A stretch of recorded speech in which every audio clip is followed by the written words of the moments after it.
Psalm 74. Maskil of Asaph. O God, why hast thou cast us off forever? Why doth thine anger smoke against the sheep of thy pasture? Remember thy congregation which thou hast purchased of old, the rod of thine inheritance which thou hast redeemed, this Mount Zion wherein thou hast dwelt. Lift up thy feet unto the perpetual desolations, even all that the enemy hath done wickedly in the sanctuary. Thine enemies roar in the midst of thy congregations, they set up their ensigns for signs. A man was famous according as he had lifted up axes upon the thick trees, but now they break down the carved work thereof at once with axes and hammers. They have cast fire into thy sanctuary, they have defiled by casting down the dwelling place of thy name to the ground.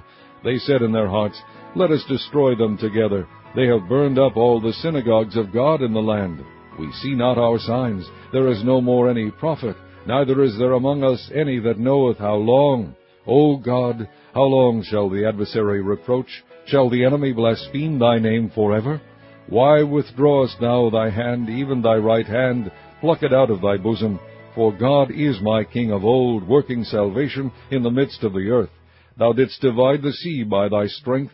Thou breakest the heads of the dragons in the waters. Thou breakest the heads of the Leviathan in pieces, and gavest him to be meat to the people inhabiting the wilderness. Thou didst cleave the fountain and the flood. Thou driest up mighty rivers. The day is thine, the night also is thine. Thou hast prepared the light and the sun. Thou hast set all the borders of the earth. Thou hast made summer and winter. Remember this, that the enemy hath reproached, O Lord, and that the foolish people have blasphemed thy name. O deliver not the soul of thy turtle dove unto the multitude of the wicked. Forget not the congregation of thy poor forever. Have respect unto the covenant, for the dark places of the earth are full of the habitations of cruelty. O let not the oppressed return ashamed. Let the poor and needy praise thy name. Arise, O God, plead thine own cause. Remember how the foolish man reproacheth thee daily. Forget not the voice of thine enemies. The tumult of those that rise up against thee increaseth continually.